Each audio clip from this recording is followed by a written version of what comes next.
আসসালামু আলাইকুম, সবাই কেমন আছেন?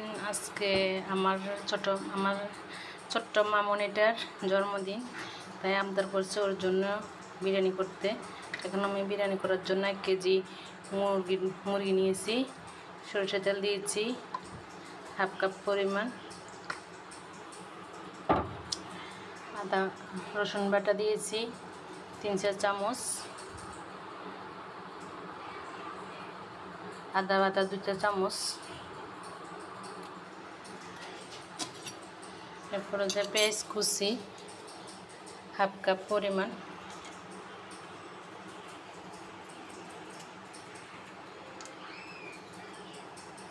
দুই-তিনটে কাঁচামরিচ দিতেছি, টমেটোর কুচি দিয়েছি। টমেটোর এভাবে একসাথে দিয়ে দিলে তাহলে ভালো হয়, ফ্লেভারটা একটু ভালো লাগে। টমেটো কুচি দিয়েছি,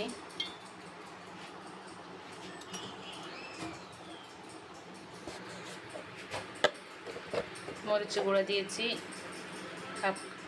1 চামচ, 4 চামচের 1 চামচ,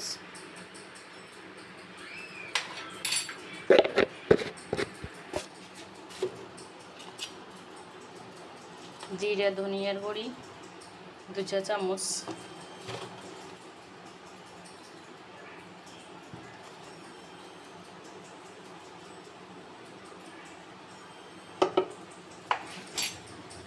রেডিমেড মাংসের মশলা 2 চামচ,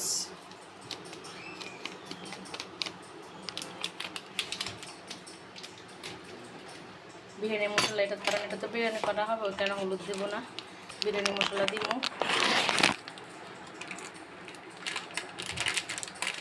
আবার কিছু বিরিয়ানি মশলা যখন চাল ভাজা হবে তখন চালের উপর দেওয়া যায়।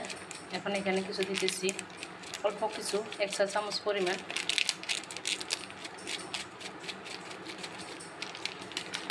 আমি সাধারণত ঘরোয়াভাবে এভাবে বিরিয়ানি করে থাকি।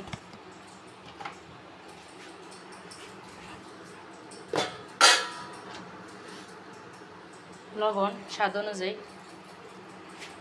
এবার আমি এগুলোকে হাত দিয়ে ভালোভাবে মেখে নিব, মেখে 10 মিনিটের মতো রেখে দিব।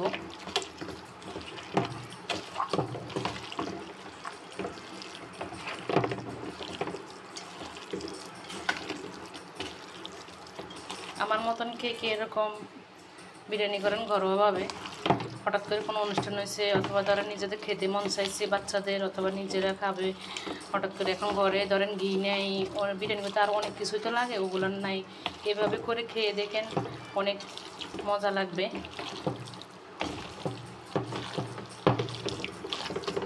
মাখা শেষ এগুলো। এখন 10 মিনিটের জন্য এটা ঢাকনা দিয়ে রেখে দিব।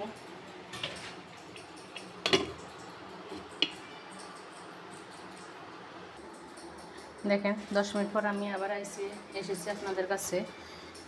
এখন চুলায় বসে আগুন দিয়ে দিব। আগুনটা জ্বালিয়ে দিচ্ছি, অল্প করে একটু পানি, সামান্য পরিমাণ, বেশি না।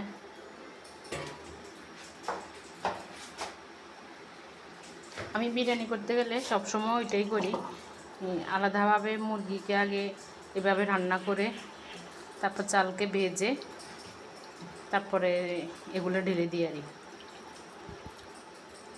অল্প একটু পানি দিয়েছি,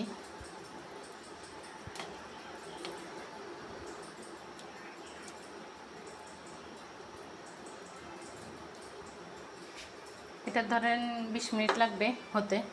20 মিনিট পর আবার আপনাদেরকে দেখাবো।